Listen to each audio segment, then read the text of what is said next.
dengan saya Enrikus Kristanto Jeddah, pendamping PKH Kecamatan Yalape, Kabupaten Lembata, Provinsi Nusa Tenggara Timur. Pada kesempatan ini saya akan menyampaikan simulasi proses pembelajaran modul 4 sesi 5 langkah 2, hambatan dan solusi hambatan dan solusi untuk kebutuhan fisik dan mental bayi baru lahir dan ibu menyusui. Selamat menyaksikan. Selamat siang Mama. Sehat ya Mama? Sehat ya.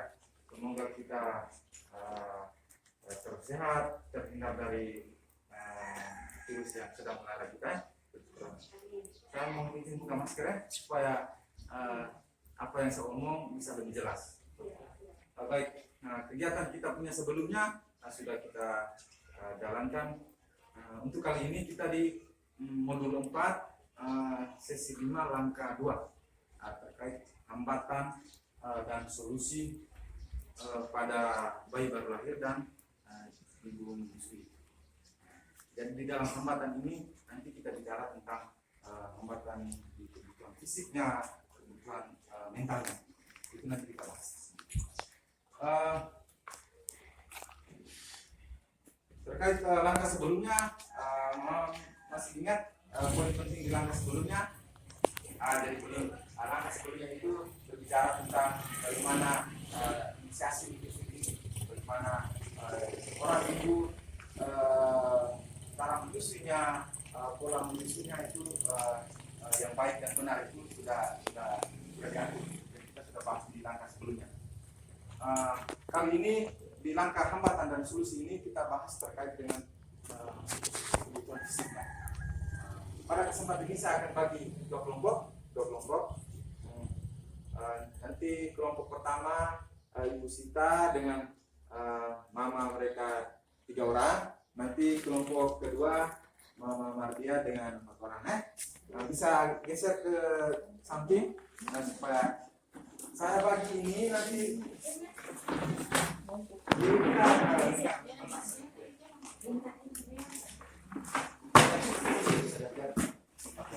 ini kelompok 1 tentang hambatan dan solusi, ini kelompok 2 tentang hambatan dan solusi ibu menyusui. Jadi saya kasih waktu 5 menit ya untuk mendiskusikan hambatan dan solusinya. Setelah itu kita presentasikan di depan. Ya kalau tidak dipresentasikan, nanti saya yang jelaskan saja tulisan mama mereka. Siap. Okay.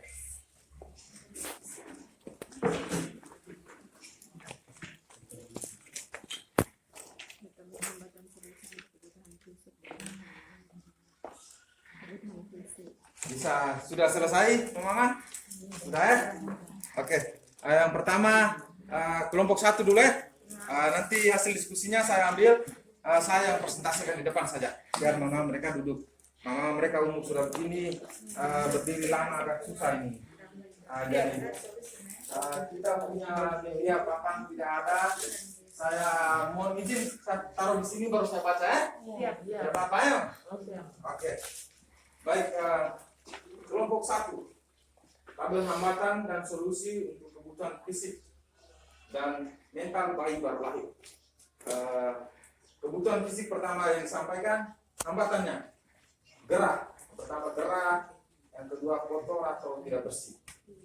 Solusinya pakaian, selimut, kemudian yang kedua minyak-minyakan, telur kayu putih, sering mandikan bayi pada pagi dan sore. Jadi terkait hambatan gerah, kotor, tidak bersih ini. Gerah ini cuaca kita punya sudah begini ya Mama ya. Siang panas, malam dingin, mungkin faktor erupsi kemarin, erupsi Gunung Leukolog, kemudian lagi bencana yang melanda kita badai Seroja ini. Jadi ada pergeseran cuaca sehingga siang panas, malam dingin. Gerah ini kadang bayi merasa gerah tidak nyaman. Ada yang perlu diperhatikan ketika dia gerah ini berarti pakaian dan selimutnya, mandikan dia pagi dan sore hari, minyak-minyakan hangat, minyak kayu putih, minyak telur, juga perlu diperhatikan. Kemudian yang berikut di kebutuhan mentalnya. Kebutuhan mental bayi baru lahir, hambatannya yang pertama susah tidur, kurang respon. Mamanya sudah susah tidur mama mereka ini pasti sudah punya cucu semua. Mungkin anak ya 1-2 orang saja, tapi sudah punya cucu semua. Semoga apa yang disampaikan ini bisa disampaikan ke menantunya untuk memperhatikan anaknya. Kalau tidak ya biar mama mereka sendiri yang perhatikan saja cucunya. Apa yang mama mereka pelajari bisa dilaksanakan di rumah, dipraktikkan di anak atau cucu. Susah tidur atau kurang respon. Kalau susah tidur ini kembali kepada kenyamanan waktu, tempat. Waktu istirahat bayi juga perlu diperhatikan. Pagi sekitar jam berapa itu mama mereka lebih paham. Mereka lebih paham waktu tidurnya bayi. Kenyamanan tempatnya, suasana tempatnya. Jangan barang-barang semua ada di situ, bayi juga tidur di situ, kita baru mamanya juga belum. Ya ini terkait kenyamanan. Jadi bayi butuh tempat yang luas, udara yang bebas, bisa nyaman untuk tidur. Kurang respon ini sepertinya kelompok 1 menjelaskan kurang respon lebih kepada misalkan memanggil nama bayinya, memanggil nama bayi itu memicu respon bayi. Jadi ketika kita panggil nama bayinya itu dia langsung jadi teringat bahwa ternyata yang nama kata yang muncul ini adalah nama saya punya dan saya harus melihat. Itu terkait respon. Kemudian respon ini kalau minta maaf tadi proses kelahiran pertama mama mereka kan bayi kan sering di apa nama istilah ditempelkan di dada. Ini menunjukkan bahwa stimulasi respon pasangan, adanya hubungan antara anak dengan ibu. Memang mereka yang sudah pasti bidan desanya sudah sampaikan artinya. Oke, kelompok 1 mungkin demikian ya. Kelompok 2 saya minta hasil diskusinya saya sampaikan. Kalau ada keliru dalam penyampaian instruksinya disampaikan saja. Ini tadi yang kami tulis tidak seperti itu. Jadi harusnya ini ada yang kurang tuh Pak, sampaikannya namanya. Ya. Kelompok 2, tepuk tangan untuk kelompok 2. Kelompok 1 guys, terima kasih banyak hasil diskusinya. Kelompok 2, hambatan dan solusi untuk kebutuhan fisik dan mental bagi ibu menyusui. Ini lebih kepada ibu semuanya, kan bapak ini tidak pernah terkait ini nanti membantu prosesnya agar biar lancar namanya. Berat tenaga. Hambatan kebutuhan fisik yang pertama ASI kurang ya. Kadang mereka juga mungkin pernah alami kurang hal-hal yang diperhatikan biar ASI itu baik itu selain alaminya kebutuhan yang terkait dengan tiga yang lola itu juga ada juga yang secara kesehatannya terkait dengan gizi. Jadi terkait dengan gizi perlu perhatian gizinya dari keluarga orang tua itu perlu ada perhatian. Jadi kami peran sebagai ayah, sebagai laki-laki, sebagai orang tua, itu mungkin peran kami di situ memperhatikan gizi untuk hasilnya lebih maksimal. Kemudian kebutuhan mentalnya stres atau pikiran.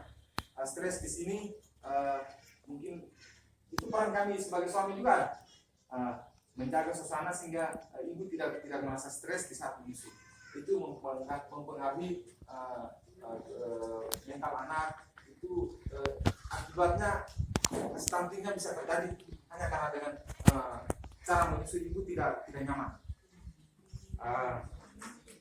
Jadi terkait dengan hambatan dan solusi ini mungkin poin penting dari tahapan ini, langkah ini adalah hambatan dan solusi ini bukan hanya di dalam keluarga atau lingkungan pribadi saja, tetapi juga bisa melalui posyandu, puskesmas, ada beberapa bantuan sosial, misalnya pemenuhan gizinya di sembako yang nanti dengan agen yang bidan mati, itu terkait sembakonya. Kemudian ada pertemuan-pertemuan program keluarga harapan P2K2, itu nanti kita singgung terkait dengan hambatan dan solusi. Mungkin sampai di sini langkah kedua di sesi kelima modul keempat. Sebelum kita melangkah itu langkah ke modul berikut, kita aplaus dulu untuk langkah kedua. Terima kasih banyak Mama. Selamat siang dan mungkin sebentar lagi kita lanjut ke langkah berikut.